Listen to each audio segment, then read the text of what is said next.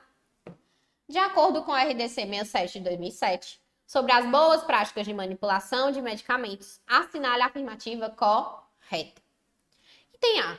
As farmácias são obrigadas a centralizar, coisa séria, né? Obrigadas a centralizar em um dos seus estabelecimentos as atividades do controle de qualidade, sem prejuízo do controle em processos necessários para avaliação das preparações manipuladas. Ó, o que é que acontece? Elas não são obrigadas, mas elas podem. Elas podem. Certo? B. As farmácias de manipulação devem possuir laboratórios de manipulação funcionando em todas elas, não sendo permitidas filiais ou postos exclusivamente para coletas de receitas. Perfeito. FGV não cobrou só uma vez isso aí, certo? Então, as farmácias de manipulação devem ter laboratórios de manipulação funcionando em todas elas, não sendo permitido filiais ou postos exclusivamente para coletas de receitas. C. As farmácias de manipulação não podem transformar a especialidade farmacêutica em caráter excepcional, quando da indisponibilidade da matéria-prima no mercado e a ausência da especialidade na dose, concentração ou forma farmacêutica. Isso é falso, pode sim, em caráter excepcional. D. Quando a dose ou posologia dos produtos prescritos ultrapassar os limites farmacológicos ou prescrição, apresentar incompatibilidade ou interação potencialmente perigosas, o farmacêutico pode solicitar, né, pode manipular a prescrição médica consultando a literatura científica. Não, ele tem que solicitar a mudança da prescrição e explicar por quê, né? Fazer essa intervenção. A prescrição do medicamento a ser manipulado deverá ser realizada em receituário próprio a ser proposto em regulamentação específica, contemplando a composição e a forma farmacêutica de maneira clara para manipulação. Não só isso, né, pessoal? Tem que ter a posologia, tem que ter aí a dosagem, tudo bonitinho. E não só essas duas informações de composição e forma farmacêutica, beleza? Então, questão 24, questãozinha 24, item B de bora para a questão 25. E agora, galera, a gente vai aí na questão 25, 26, 27, 28, 29 e 30 falar da parte de análises clínicas que está no edital, também deve ser, né? Se eu não me engano, ali depois do ponto 19 para lá, a gente começa a ter a parte de farmácia clínica, olha. A parte de análises clínicas, tá? Então, olha aqui essa questão de hematologia, que caiu em 2024, certo? Na prova da FGV. O hemograma, exame empregado rotineiramente em hospitais e laboratórios clínicos, permite analisar de maneira quantitativa e qualitativa os elementos figurados do sangue. Células, né? Em relação aos parâmetros analisados na série vermelha, hemácias, analise as afirmativas a seguir. 1. O hematócrito é um parâmetro quantitativo, me dá valores, expresso em percentual, beleza? Que corresponde ao volume ocupado pelas hemácias em determinado volume sanguíneo. Perfeito. Verdadeiríssimo, tá? 2. O volume corpuscular médio, ou seja, né, o VCM, que faz parte de quê? Dos índices hematimétricos, VCM, HCM, CHCM. No caso, o que ele diz? Que o VCM é um parâmetro qualitativo. Não, né, pessoal? Eu tenho valores de VCM, então ele é um parâmetro quantitativo. Utilizado na classificação de anemias, que corresponde à média do volume das hemácias. Então, não é um parâmetro qualitativo, e sim quantitativo. A concentração de hemoglobina pode ser obtida pela espectrofotometria? Pode sim, né? Por meio do método do ferrocianeto? Não. Qual é o método para dosar hemoglobina em espectrofotometria? É o método, vem pra cá, da cianomethemoglobina. Ok? Na cianomethemoglobina. Dessa forma, somente o item 1 é verdadeiro. Item A de aprovadinhos é a nossa resposta.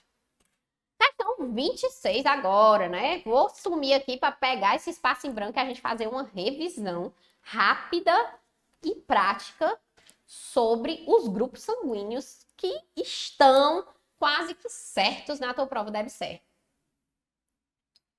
Então, lá para o finalmente da edital, né? A gente vai ter aí os grupos sanguíneos, tá? Que a gente chama de ABO-RH. Então, o FGV 2023 cobrou o seguinte. O resultado da transfusão de uma bolsa com sangue do grupo A em um paciente do grupo O, apresenta que tipo de reação? Bora primeiro relembrar aqui, né? Relembrar o que, professora? A questão dos grupos. Primeiro, nós temos o grupo do tipo A. O grupo do tipo A, ele vai ter um antígeno A e um anticorpo anti-B. Não é isso? Por isso que se eu coloco A com B, não dá certo. B, o subgrupo do tipo B, ele vai ter um antígeno B e um anticorpo que a gente chama de anti-A. O do tipo AB, ele vai ter um antígeno do tipo A e um antígeno do tipo B. Em compensação, ele não possui anticorpo anti-A e nem anti-B. E o do tipo O, ele não vai ter nem antígeno A e nem antígeno B, mas em compensação, terá em sua superfície anticorpos do tipo anti-A e anti-B. Sabendo disso, a gente já consegue, né, pegar aqui a questão e resolver. O paciente tem ali na sua bolsinha um sangue do tipo A. Mas na sua corrente sanguínea corre um sangue do tipo O. Então, ele está querendo dizer que se eu botar esse sangue no paciente, o que que vai acontecer? Veja, né? Veja, o paciente tem um sangue A, tem um sangue O, que tem anticorpos anti-A e anti-B. Se eu coloco o sangue A tem antígeno A. Então, o anti-A aqui do O vai dizer, epa, vem cá, que eu combino com você. Ou seja, o paciente vai ter ali uma reação que nós chamamos de hemolítica imediata, ok? Hemolítica imediata. É tanto que se você fizer isso naquela plaquinha que a gente tem, né, para fazer a tipagem sanguínea, você vai ver que vai ter ali uma reação imediata, beleza? Bora para a questão 27 agora, também ponto que está no teu edital e que tem chance sim de cair. FGV 2022. As complicações respiratórias que caracterizam um desvio do equilíbrio ácido-base, diagnosticado como acidose metabólica, podem ser observados por meio das seguintes alterações observadas pelo exame de gasometria arterial: pH, pressão de CO2 e a questão ali do ânion, né? HCO3. Beleza. Primeira coisa que a gente precisa saber: qual é o pH do sangue? Qual é o pH do sangue, pessoal? O pH do sangue ele vai variar entre 7,35 a 7,45. Então, ele é levemente básico, né? pHs na gasometria que estiverem abaixo de 7,35, a gente chama de acidose. pHs que estiverem acima de 7,45, a gente chama de alcalose. Sabendo disso, nós queremos a gasometria que tem ali a acidose. Então, já vamos olhar logo o pH de cara. 7,35, pH normal, então não é acidose. 7,25, já pode ser. 7,54, não é, né? É o quê? Alcalose.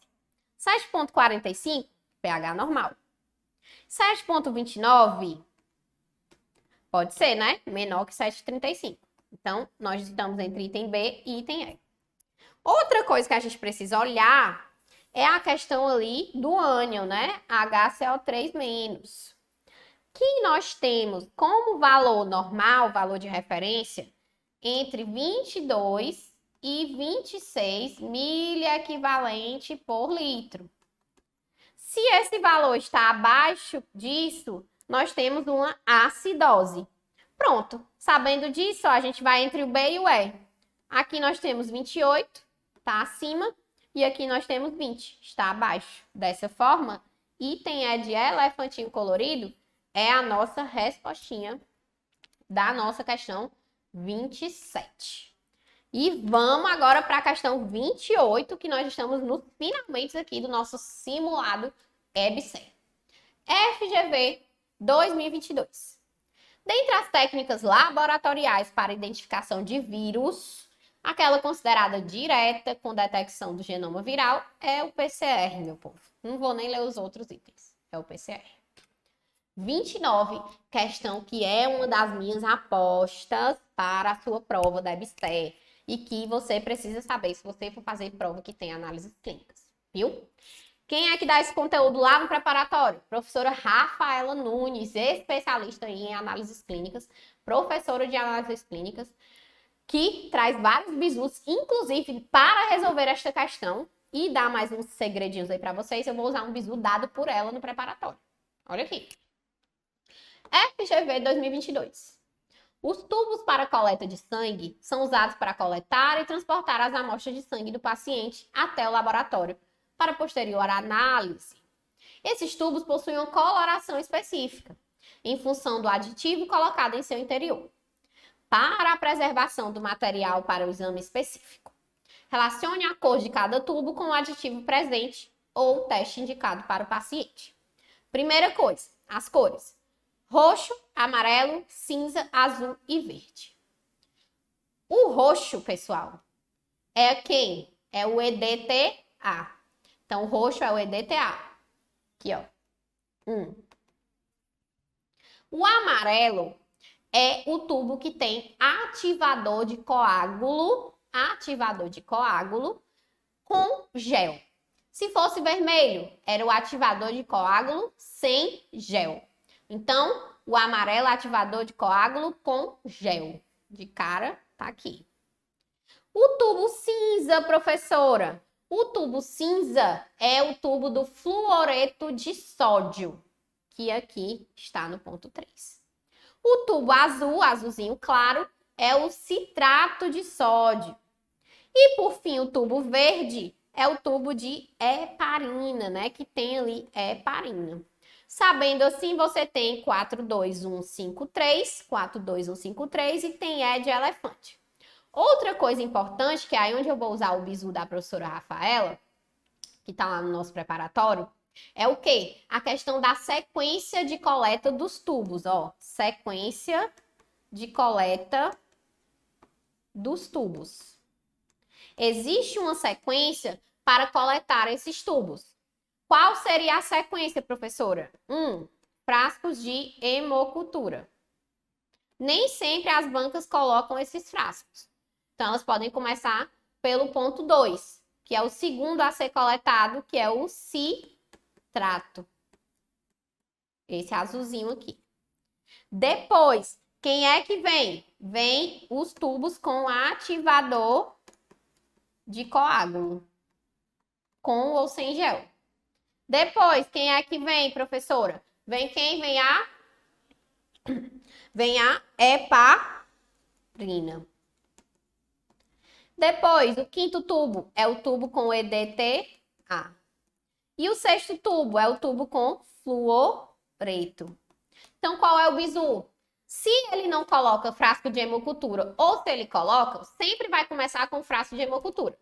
Se não tem frasco de hemocultura, o ponto 2 é o citrato, que começa com C de começo.